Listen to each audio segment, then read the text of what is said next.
Good morning, student. Welcome to my YouTube channel, The Math Paradox. Today we will discuss about class 6th Mathematics, chapter number 5, NCERT based है Understanding Elementary Shapes की exercise number 5.5.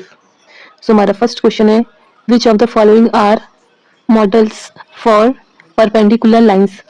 इसमें कुछ points दिए गए हैं तो हमें बताना है कि इसमें से कौन सा परपेंडिकुलर है. परपेंडिकुलर का मतलब होता है किसी स्ट्रेट लाइन पे ऐसे सीधे 90 डिग्री का जो एंगल बनाता है, ये इसका परपेंडिकुलर हो गया. तो the adjacent edge of a table top, ठीक है. तो क्या ये परपेंडिकुलर है? अब टेबल कैसे होती है? कुछ इस तरह से ऊपर का इसका टॉप का दिखता है, तो यहाँ पे इसके एजेस पे 90 डिग्री का एंगल बनेगा चारों तरफ, तो ये क्या हो जाएगा? परपेंडिकुलर होगा. तो ये क्या हो गया? परपेंडिकुलर. नेक्स्ट है the line of a railway track, ठीक है. अब रेलवे ट्रैक की लाइन कैसे होती है? एकदम एक दूसरे से कभी भी नहीं मिलती, ठीक है, पैरेलल होती है. तो ये क्या हो जाएगा? Not perpendicular. Not perpendicular.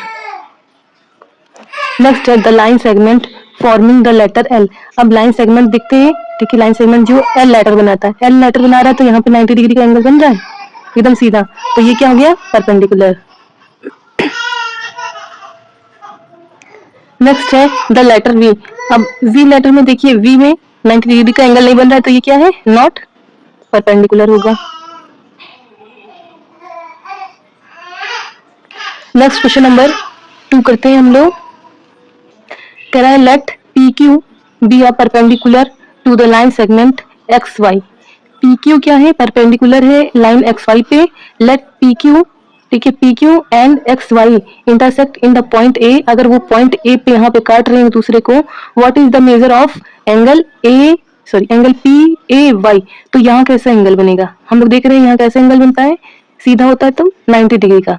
तो वही पूछ रहा है एंगल कैसा होगा? पी ए वाई कितने डिग्री का बनेगा? 90 डिग्री का. यही हमारा आंसर हुआ.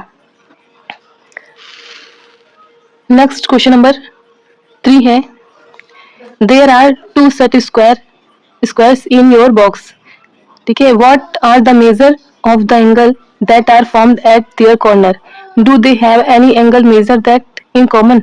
अब आपका ज्योमेट्री बॉक्स होगा, ठीक है. तो कह रहा है कि आपके ज्योमेट्री बॉक्स में सेट स्क्वायर होते हैं, तो उनकी जो एजेस है उनको मेजर करिए. क्या दोनों एंगल सेम, उसमें से कुछ एंगल सेम आ रहे हैं? तो आपकी ज्योमेट्री बॉक्स में कुछ इस तरह का,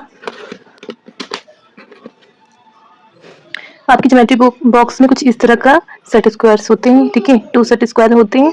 तो उसने पूछा है कि इनकी जो एजेस है, इनकी कॉर्नर पे कैसे कैसे एंगल बनेगा.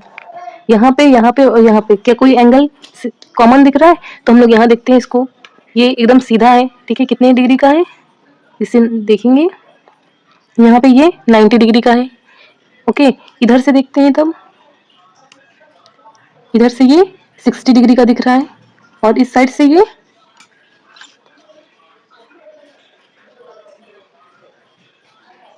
इस साइड से 30 डिग्री का दिख रहा है. तो इस सेट स्क्वायर की हम लोग वैल्यू लिख लेंगे. कहाँ क्या क्या मिली?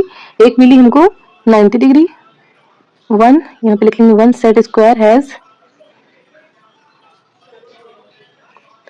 कितनी का मिला? एक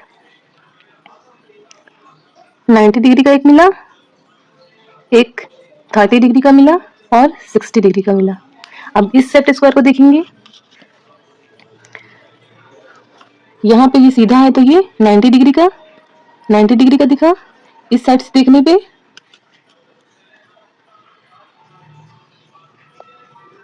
इस साइड से 45, और इधर से देखेंगे तो इधर से भी 45 है. तो इस सेट स्क्वायर की कौन कौन से एंगल मिल गए हमको? अदर सेट स्क्वायर हैज एक एंगल मिला 90 डिग्री का, और दोनों एंगल कितने की थी? 45 की थी. तो हमें पूछ रहा है measure angle that is common. तो इनमें से ऐसा कौन सा एंगल है जो दोनों में है? तो ऐसा एंगल क्या है? 90 डिग्री. तो कॉमन एंगल क्या हो गया?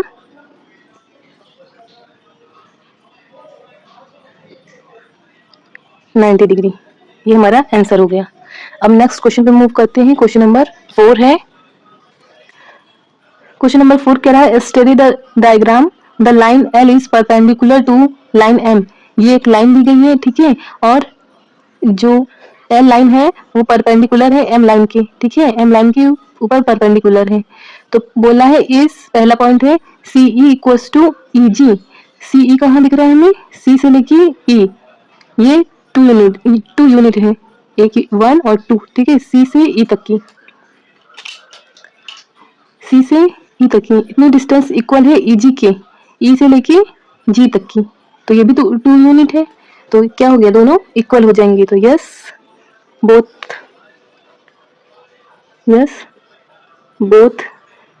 Major 2 unit. नेक्स्ट है does P E bisect C G, P और ई बाइसेक्ट कर रहे हैं, एक दूसरे को काट रहे हैं सी और जी पे, सी जी ये लाइन हो गई, ठीक है, और ये काट तो रहा है, तो यस सी ई जो है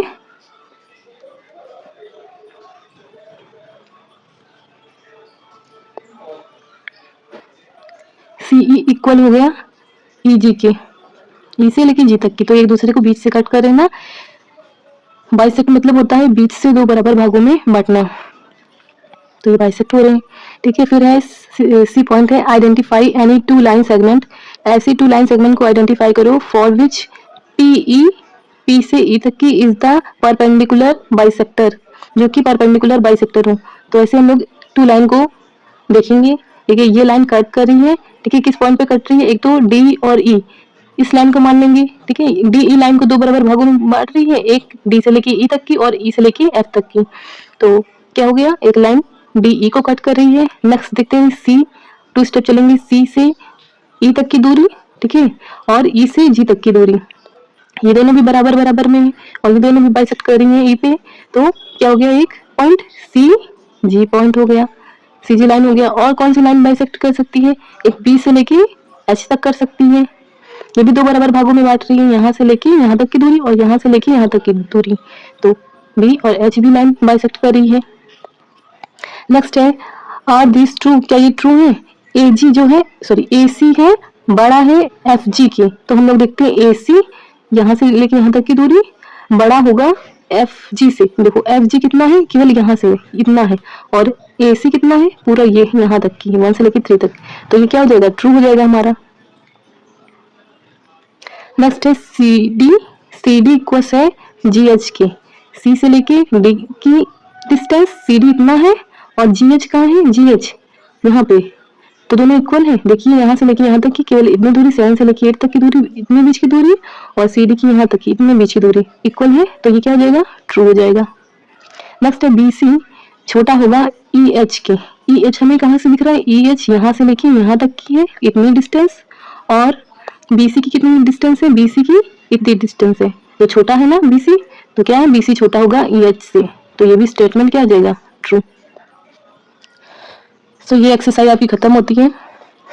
हमारे चैनल को सब्सक्राइब कीजिए और आने वाले वीडियोस के लिए बेल आइकन को प्रेस कीजिए, जिससे आपको नोटिफिकेशन मिलती रहे।